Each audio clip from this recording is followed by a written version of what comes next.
دیارە ڕێوڕەسمی حەج لەلایەن حاجیانەوە کۆتایی هاتووەیدی وردە وردەکاتیەوەیە کە حاجیان بگەڕێنەوە لە هەرێمی کوردستانیش ژمارەیەکی زۆر لە حاجیانی سەردانی سعودیان کردبوو مەبەستمانە لەگەڵ بەڕێز نەبەز ئیسماعیل گوتەبێژی وەزارەتی ئەوقاف کە ڕاستەوخۆ لە مەککەوە لەگەڵمانە گفتوگۆی زیاتر بکەین. کاک نەبەز ئەم کاتت باش، زۆر سپاس کە میوانی کوردستان 24 پێشەوەی باسی پرۆسەکە بکەین بەگشتی دەتوانیت پێمان بڵێ هۆکاری گیان لە دەستدانی چوارەمین حاجی هەرێمی کوردستان چی بووە لە مەککە؟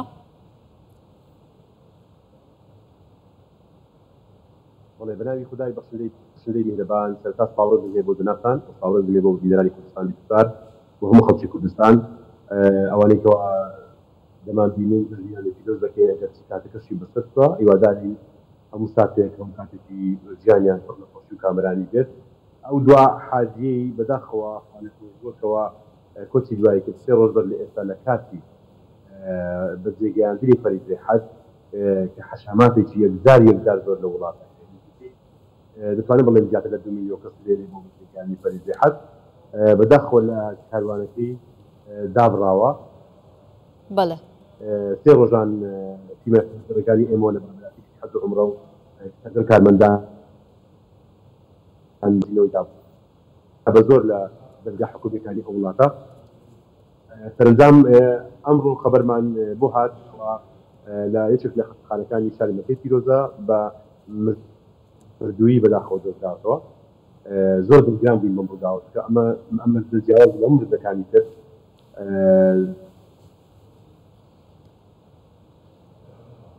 بەڵێ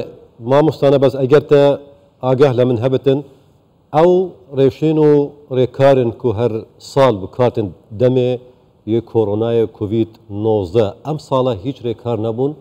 ژمارەکە هەری زۆر یا حەجیان ژی جیهانێ هەمیە بەرەف وڵاتی سعودیە چونی کوردستانی ژی چێ کێشەمون چێ ئاستانگ بوون دکردنەت ڕێکا حەجیین کوردستانێدا لە ئەف ساڵەدا vێرێژە هەندا مازن بەرەف کو وڵاتی سعودیە. دووشت لە حەجی ئەم ساڵ دەتوانم بڵێم هەبوون سەبارەت بە کۆرۆنا نەخێ هیچ پارێزبەندیی کۆرۆنا نەبوو و هیچ شتێک نەبوو بەناوی بۆ پارێزی لە کۆرۆنا تەنیا دووشت نەبێت. یەکەمیان بوونی حەشامەتێکی زۆری قەڵەباڵغی لە شارە بۆ بە جێگەیاندنی فەریزەی حەج بە هەموو جۆرەکانی ڤیزە لە وڵاتە هەبوون و حەجی قاچاق هەبوو کەەوە خەڵکە بووە لە وڵاتان لە جیهانەوە بە قاچاق هاتبوو. دوو هەبوونی کەش و هەوایەکی زۆری گەرم یعنی گەرمەکە لە حەد بەدەر و بەڕاستی ئەمە کاریگەری لەسەر تەندروستی بەشێک لە حاجیانی جیهان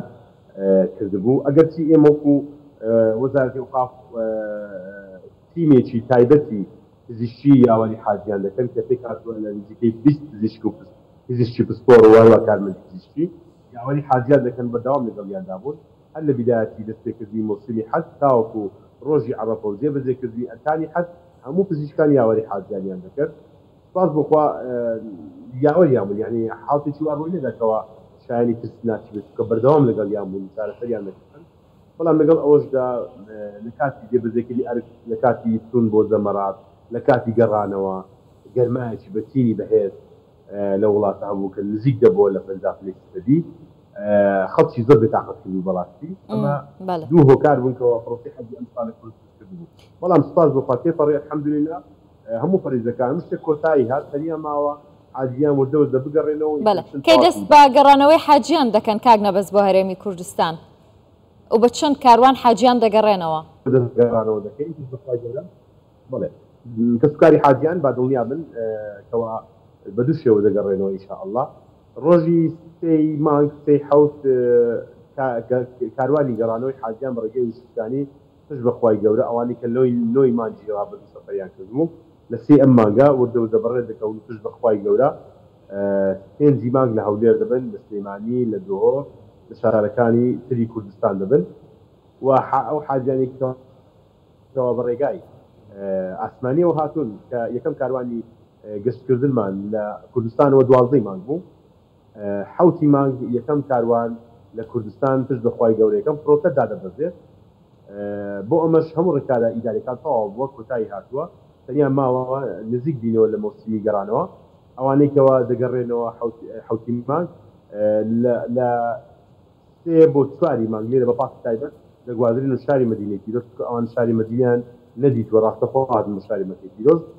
4 ڕۆژ لە شاری مدینەی پیرۆز دەمێنەوە لێ لە شاری مدینەی پیرۆز بۆ ماوەی 4 ڕۆژ دەمێنەوە ئیتر دەگەڕێنەوە بۆ کوردستان کاروانەکان حوتی مانگ دەست پێ دەکات بەپێی ئەو شتێکەوە هەیە گۆڕانکاری دەبێت 11 مانگ کۆتایی دێ لە ماوەی 4 ڕۆژ هەموو حاجیانی هەرێمی کوردستان دەگوازێنەوە. باشە بەرز نەبەس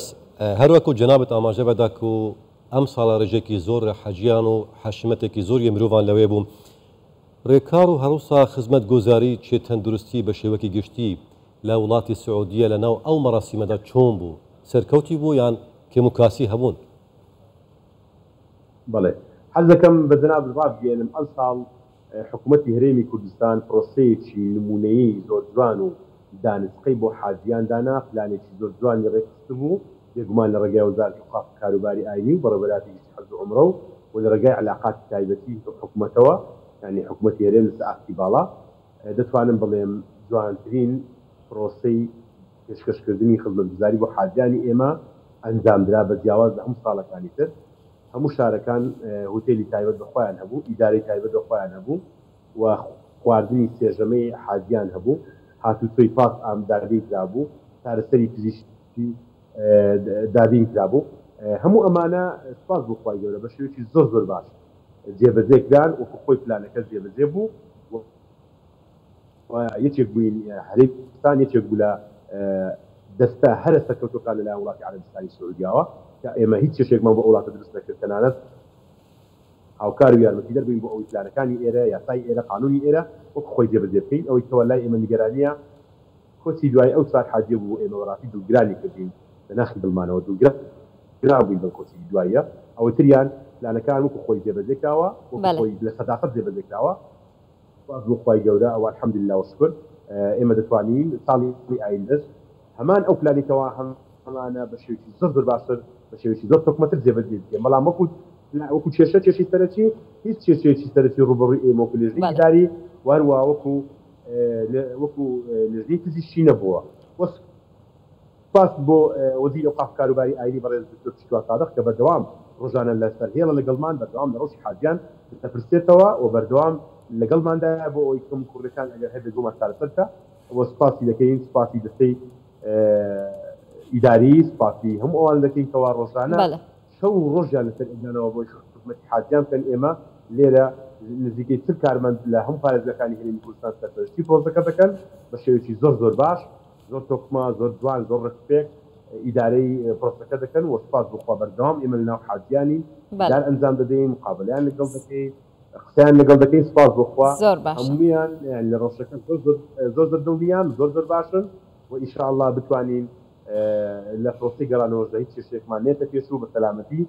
بە ئازیزان ئێمەش بە هیواین هەمووتان بە سەلامەتی بگەڕێنەوە هەرێمی کوردستان بەڕێز نەبەز ئیسماعیل گوتەبێژی وەزارەتی ئەوقاف لە مەککەوە زۆر سپاس کە میوانی کوردستان 24 بوویت. زۆر سپاس.